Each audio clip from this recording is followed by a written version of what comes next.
What's up, everybody? Welcome back to Jedi Jive. My name is Mike. Gonna react to Bad Batch episodes 10 and 11 today. It was 2 episodes dropped today. Forgot that was happening. So there must be maybe something important happening in the storyline. We'll have to wait and see. Last week, they brought Ventress back into the mix. Whether or not they're just sort of like teasing that Ventress is going to be brought back in general in the Star Wars storylines now. They're going to use her in an important way in this current storyline. I guess we'll have to wait and see. I'm just glad that she's back.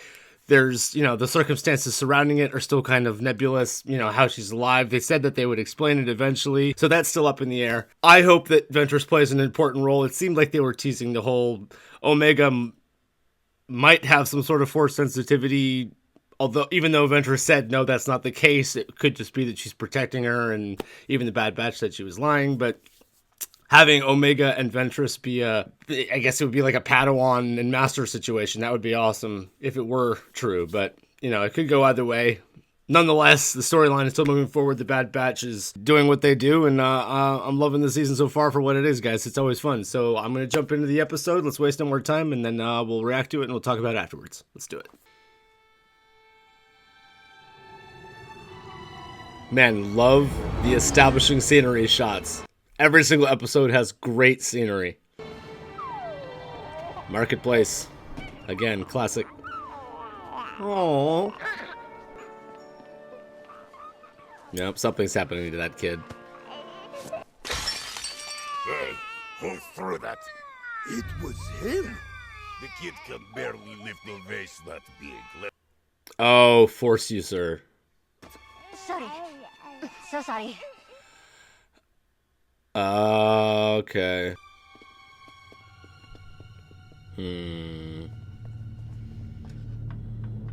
Nope, he's gonna call the Empire now.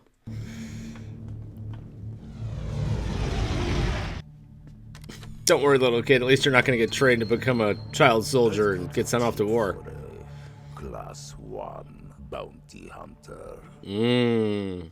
Kid here you might be interested in. Which class 1 are we talking about? Alright, Tantus. Hemlock. You evil man. Evil and well-funded. I've spent years working by your side. With a proper clearance, I could be more useful. Let's begin by bringing you up to speed on Project Necromancer. Alright. And that's how you get promoted. You just ask.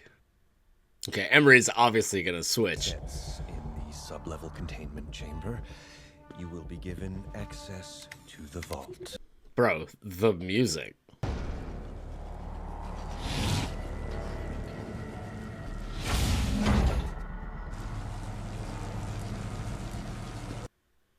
Oh, the sound of the lasers. Specimens Sounds within intense. are now your responsibility.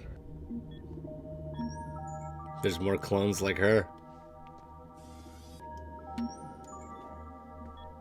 These particular 3 were selected because of their high M count. Why children? Are there not adults that could serve this purpose? There are few adults left with such characteristics. Makes sense. Children are easier to attain and more agreeable to these subjugations. Wow. Unaware of why they're here. Shh. Bro, the music ambiance is like creepy. Hello. What is your name? Dr. Carr, Don't ask her name. limit your personal interactions with the specimens. Oh boy, the specimens. Sets. He does not filter it at all. Of course, Doctor. This is dark. Damn. Ooh.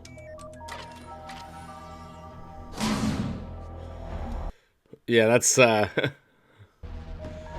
for a high security area, that is not the most secure behavior.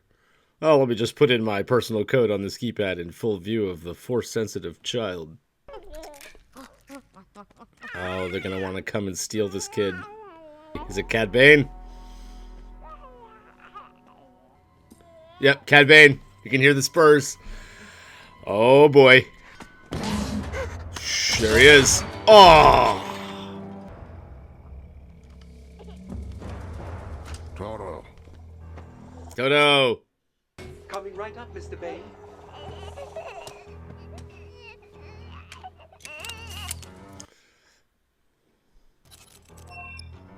Wow. Oh, that's reminiscent of Grogu's egg, isn't it? Keep that thing quiet. I am not a nanny droid. There you go. I did it.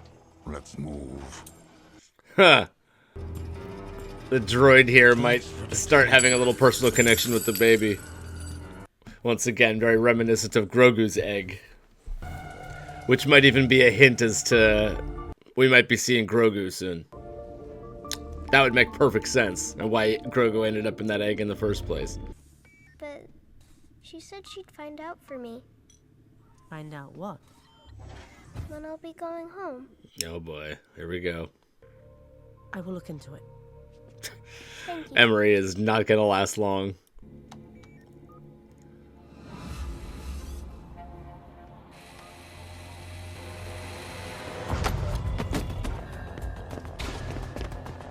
Nice job, Emery.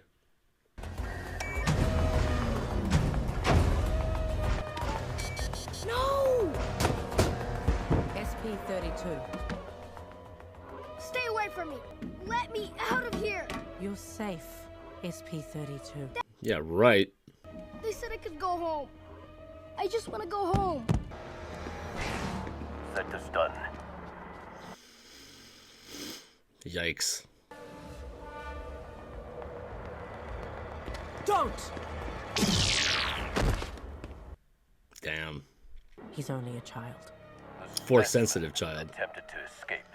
I was following protocol. Well, I guess Emery's had enough. She can't stand experimenting on children anymore.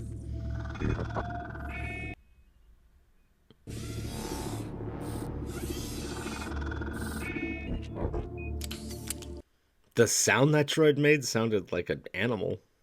Is Jax going to be okay? He'll be fine. He's not going to be in trouble, is he? No, you can see him tomorrow. But none of this was my choice. I had to protect Omega. And what about the other children? Now they will look to you. What will you do? I don't have that kind of power. Don't you? Interesting. Is Emery just like Omega in terms of having the right blood? She just hasn't tested her own blood. Gonna get some. Governor Tarkin. All right. Questions have been raised regarding the financial impact your facility is having upon Imperial resources. It is for a project that is of personal interest to the Emperor. Which is what? I'm afraid that's classified. Oh, not. If this project fails to yield proper results, it won't bode well for your operation. Or for you, Doctor. That would be great to see Tarkin have Hemlock taken out at the end. Oh, it's the operative. An update. She gave up the name of a pirate, has been in contact with the target. I'm searching for her now. No more mistakes. Do not return without Omega. That operative, it has to be a character we know. It has to be either Cody, which is my guess, or Tech, which is... I don't want it to be Tech, because then his death would lose impact. Obviously, people would love to see Tech not die, but... Oh, we're above Coruscant.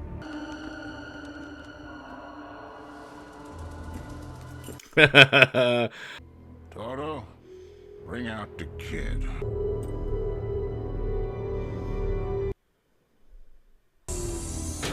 Great sound design. How many others like this have you captured? Let's just say I'm good at my job.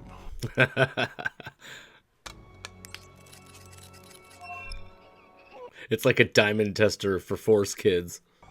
Until next time. Is that it? He's in and out, just gets his bounty. That's the extent of the Cad Bane we get. I'm alright with that. What a presence.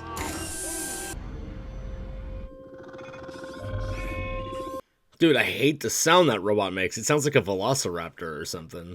It definitely makes it extra creepy. Where is SP-32? It is standard operating procedure for a subject to be isolated for 2 rotations as punishment. Basically, keeping kids in jail.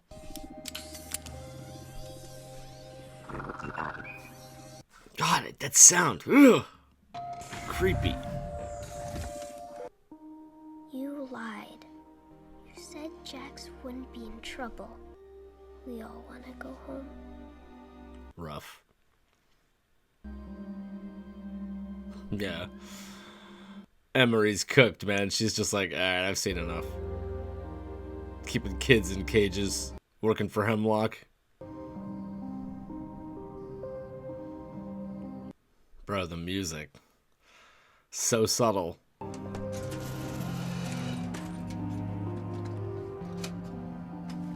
Ah, she kept Omega's doll that she made in prison. Cool, man. That's cool.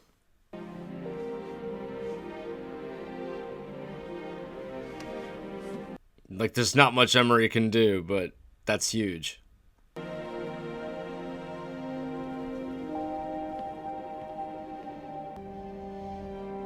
Yeah, great. Now she's attached to that kid in particular.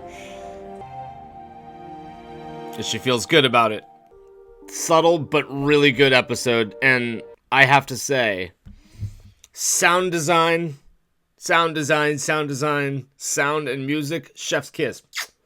Like, this was probably the best, like, audio episode we had this season. I just heard, like, so many little subtle Foley and music cues and just, like, ambient, the atmosphere that the music was creating. It's just, oh, man, so good. I think that this was, like, one of those, they've done this a lot with a lot of these, like, prison episodes where you're in Tantus, like, you know, in jail cells. Like, the first 2 episodes of the season where it was just Omega, like, in that, like, bleak kind of, like, it's just, like, they're not going so far as to, like, just have everything be crazy. It's just subtle and, like, you feel the bleakness of, like, being a prisoner, and, like, these are kids, and, like, Emery, there's no escaping it. Like, her natural inclination to, like, nurture and care, because she's a good clone, is taking over, and she's working for Hemlock isn't going to work anymore because she just can't stomach what she's doing. And Hemlock is just as evil as ever. Ugh, God. So I think we're going to see Hemlock get taken out, particularly because we saw Grand Moff Tarkin be like, yo, man, like, we're giving you so much money. Like, if you don't produce some results, like, there's going to be consequences, like, because you're just wasting so much money. And Hemlock seemed like he had no fear, just kind of, like, talking back to Grand Moff Tarkin, and, like, Lord knows, like, he basically said, like, that's classified. It's like, are you kidding me? Like, you're writing your own death sentence there, Hemlock. So I think that pretty much was the foretelling that Grand Moff Tarkin is going to have Hemlock taken out at the end, and, like, just ruthlessly. He's going to be like, you've wasted too much money, goodbye, and that would be a fun ending for that. Anyway, guys, loved this episode. Like I said, subtle, not something that I, like, had some massive reaction or character drop or cliffhanger or something. It was just very, like, all, like, a musical ambiance and just, like, mood. I love that. I think this season in particular has been really great for that, and I think I just want to keep particularly pointing out the sound, because I recommend listening in headphones and stereo with some decent bass. Like, the music cues are on point. I'm loving it. Guys, I'd love to hear what you thought about this episode in the comments below. Don't forget to like and subscribe, and if you want to see reactions fully unedited, go over to patreon.com/JediJive. That's where I put them up. Go check it out. We'll see you in the next reaction. Peace.